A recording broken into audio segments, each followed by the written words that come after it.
नमस्कार बच्चों, BA second semester 4 का चौथा पाठ है मलबे का मालिक। तो मलबे का मालिक कहानी की समीक्षा कीजिए, 8 नंबर का आ सकता है। तो इस कहानी के तत्वों की समीक्षा करेंगे। तो किसी भी कहानी की समीक्षा का शास्त्रीय आधार निम्नलिखित 6 तत्व होते हैं। पहला है कथानक, दूसरा है पात्र या चरित्र चित्रण, देश काल और वातावरण, और संवाद संवाद भी होता है, भाषा शैली और उद्देश्य। ये 6 होते हैं। तो मलबे का मालिक कहानी मोहन राकेश की प्रसिद्ध और अति चर्चित कहानी है। इस कहानी का आधार भारत पाक विभाजन और उससे उत्पन्न समस्या को बनाया गया। तो इसके तत्व इस प्रकार हैं। पहला है कथानक।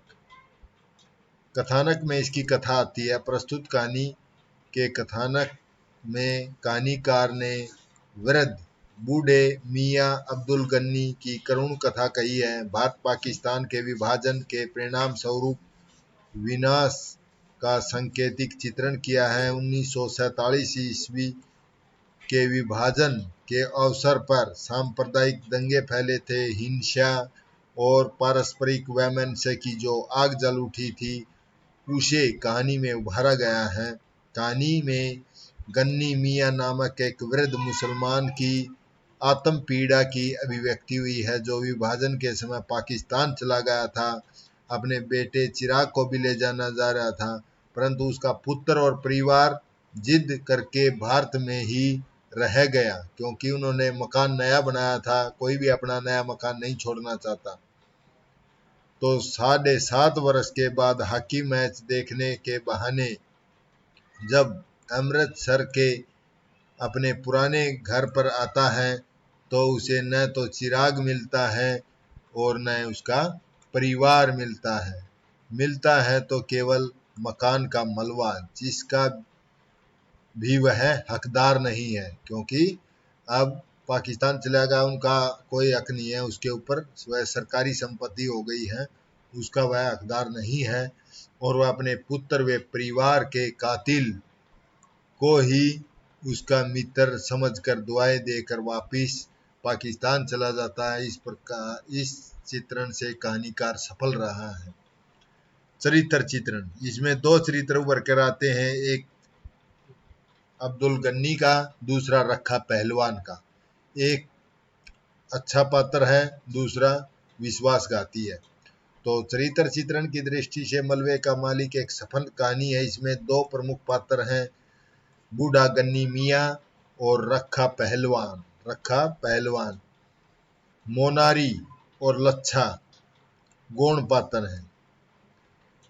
गन्नी मियाँ के रूप में सच्चे मानव और पिता का चित्रण हुआ है। वह विभाजन से पूर्व पाकिस्तान जाकर अपनी दूरदर्शिता का परिचय देता है और अपने मकान के मलबे को देखकर अपने पुत्र चिराग और उसके परिवार की याद कर उसे मानसिक पीड़ा होती है। इस सब को वह भावी समझकर स्वीकार कर लेता है और उसके मन में किसी के प्रति घृणा बैर भाव नहीं है। वह उदार, नेक और आस्तिक मुसलमान है। उसका कथन उनके चरित्र को स्पष्ट कर देता है इन शब्दों में। क्या कहता है? जो होनी थी सो हो गई, उसे कोई लौटा थोड़े ही सकता है। खुदा नेक की नेकी रखे और बद की बदी माफ करे। मेरे लिए तो चिराग नहीं तो तुम लोग तो हो। मुझे आकर इतनी ही तसल्ली हुई कि उस जमाने की कोई तो यादगार है। मैंने तुमको देख लिया तो चिराग को देख लिया। अल्लाह तुम लोगों को सेहतमंद रखे। जीते रहो खुशियाँ देखो। अगला है, आगे कह रहे हैं, अमृतसर का जो रखा पहलवान गली का दादा था, सभी उससे डरते थे। वह विश्वासघाती था। मकान के लोभ में वह चिराग को और उसके परिवार सहित मार डालता है। इस प्रकार वह जघन्य और राक्षसी कार्य करता है। उसके व्यवहार से सभी तंग हैं। वह अपने को मलबे का मालिक समझता है। अब्दुल गनी का उदार व्यवहार उसे अपने जघन्य कृत्य के लिए मानसिक पीड़ा अवश्य पहुंचाता है, पर उसके चरित्र में परिवर्तन नहीं होता। वह पहले की भांति अपने को मलबे का मालिक समझता है। मलबे का मालिक दो अन्य पात्र भी हैं। कौन है? जो प्रतीकात्मक है, कौवा और कुत्ता। ये दोनों पात्र रखे पहलवान के इस व्यवहार को जुठलाते हैं कि मलबे का मालिक वह है, क्योंकि कुत्ता वहां बैठकर अपना अधिकार जताता है, कभी कौवा आकर बैठकर अधिकार जताता है। संवाद, संवाद माने बातचीत। तो मलबे का मालिक में संवाद योजना प्राय कम ही है, जो कि संवाद कहानी में है। बड़े ही मार्मिक, संक्षिप्त और प्रभावात्मक है। चरित्र की विशेषताओं को प्रकट करने में समर्थ है। एक उदाहरण दे रखा है। ये गन्नी मियाँ बोलता है, तुम बता रखे यह सब हुआ किस तरह। गन्नी आंसू रोकता हुआ आग्रह के साथ बोला, तुम लोग उसके पास थे, सब में भाई भाई की सी मोहब्बत थी। अगर वह चाहता तो वह तुम में से किसी के घर में छिप सकता था और उसे इतनी भी समझ नहीं आई। तो रखा पहलवान जवाब देता है, ऐसा ही है। रखे को स्वयं लगा कि उसकी आवाज में कुछ अस्वाभाविक सी गूंज है। अगला मुख्य तत्व है देश काल और वातावरण।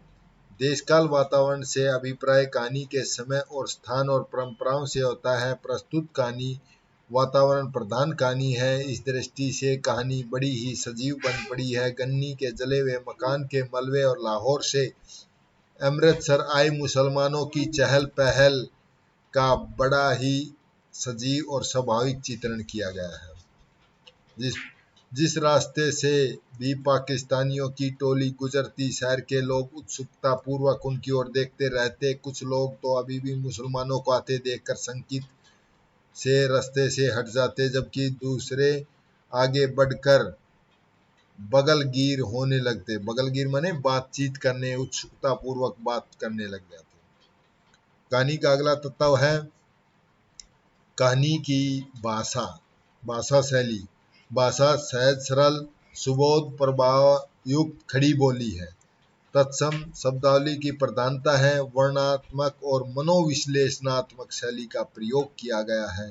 संवाद शैली भी कुछ सतलों पर प्रयुक्त हुई है। संकेतों का प्रयोग भी हुआ है। कहानी का संकेत अंत में उभरता है। एक भटकता हुआ कौवा लकड़ी की चौखट पर बैठकर उसके रेशे को उधर उधर छिटकारता है, तो एक कुत्ता उसे उड़ाने के लिए भौंकता है। तो ये प्रतीकात्मक शब्द है। अपनी अपनी दृष्टि से इन दोनों का मलबे पर अधिकार है। इस तरह यह संकेत कहानी में उस सामाजिक परिवेश की ओर इंगित करती है जो देश के विभाजन का परिणाम था। लोगों ने अपने घर बार छोड़ने पड़े थे। अगला है उद्देश्य। तो देश का विभाजन एक भयानक स्थिति थी। लोगों को अपने घर छोड़कर दूसरी जगह जाना पड़ा। दूसरे जो हिंदू थे वे पाकिस्तान से छोड़कर यहाँ आए, जो उनकी संपत्तियों को जला दिया, उनके परिवारों को मार दिया। तो इस कहानी का भारत पाक विभाजन की विभीषिका भयानक स्थिति का चित्रण करना है, और कुछ लोगों ने स्वार्थ के लिए उनके मकान जमीन पर कब्जा करना चाहा, उसका वर्णन किया गया है। तो कहानी का उद्देश्य के अंत में संकेत प्रकट हुआ है कि कौवे और कुत्ते के प्रतीकों से मोहन ने गहरी बात कही है। कुत्ता यह सहन नहीं कर पाता कि कौवा मलबे की लकड़ी की चौखट पर बैठकर उसके रेशे को छितराए। वह विश्वासघाती पहलवान को भी भोंकता है। कुत्ता पहलवान को भी भोंकता है और कौवे को भी भोंकता है। उसे वहां से हटने के लिए विवश कर देता है और कौवों को भी उड़ने के लिए विवश कर देता है। तो सब उस मलबे पर मालिक बनना चाहते हैं, परंतु वो वास्तव में मलबा ही है, राख का ढेर है, जो भारत पाक विभाजन के कारण हुआ है। यह संकेत पाठक को अपने हृदय में झांकने के लिए प्रेरित करता है। इस प्रकार मलबे का मालिक कहानी मोहन राकेश की एक सशक्त कहानी है।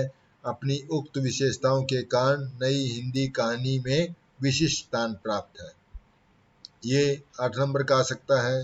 अब आगे हैं छोटे प्रश्न।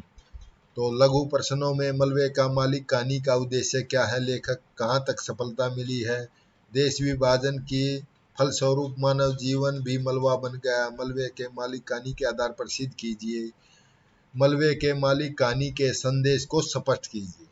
तो मोहन राकेश की मलबे का मालिक कहानी में भारत पाक विभाजन के परिणाम स्वरूप विनाश का चित्रण करती है। कहानीकार ने इस कहानी में यह चित्रित करने का प्रयास किया है कि जो सांप्रदायिक भावना के भड़क उठने से किस प्रकार भाई भाई के रक्त का प्यासा बन गया था, यानी हिंदू मुसलमान आपस में एक दूसरे से रक्त के प्यासे बन गए थे, मारकाट मच गई थी, स्वार्थ के वशीभूत होकर के। क्या है? स्वार्थ के वशीभूत होकर के मानव किस तरह विश्वासघात करता है। रखा पहलवान सांप्रदायिक द्वेष से ग्रस्त होकर के मकान प्राप्त के लालच में अपने पड़ोसी अब्दुल गनी के बेटे चिराग और उसके परिवार की हत्या कर देता है। विभाजन के बाद की मानवीय संस्कृति और मानवीय मूल्यों को भी इस कहानी के माध्यम से प्रकट किया है। मानवीय मूल्यों को मलबे का प्रतीक द्वारा चित्रित किया गया है। रखा पहलवान जिस मकान को प्राप्ति के लिए चिराग की हत्या करता है, उस मकान को कोई आग लगा देता है और उस मकान के स्थान पर मकान का मलबा रह जाता है और एक कुत्ता उसका मालिक बन जाता है।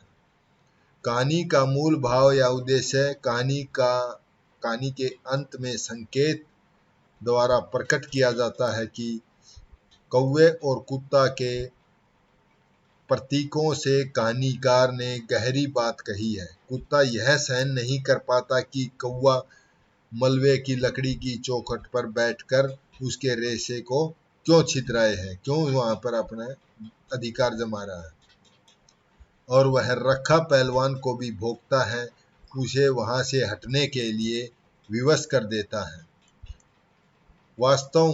वस्तुतः मानव मूल्य जब मलबे के रूप में रह जाते हैं तो एक कुत्ता ही उसका मालिक बन जाता है, और विभाजन के परिणाम स्वरूप किस प्रकार मानवीय मूल्य ध्वंस होकर के मलबे के रूप में परिणत हो गए थे, इसे कहानीकार ने बड़े ही मार्मिक रूप में अभिव्यक्त किया है। तो मैं आशा करता हूँ आपको इसका उद्देश्य समझ में आया होगा। धन्यवाद।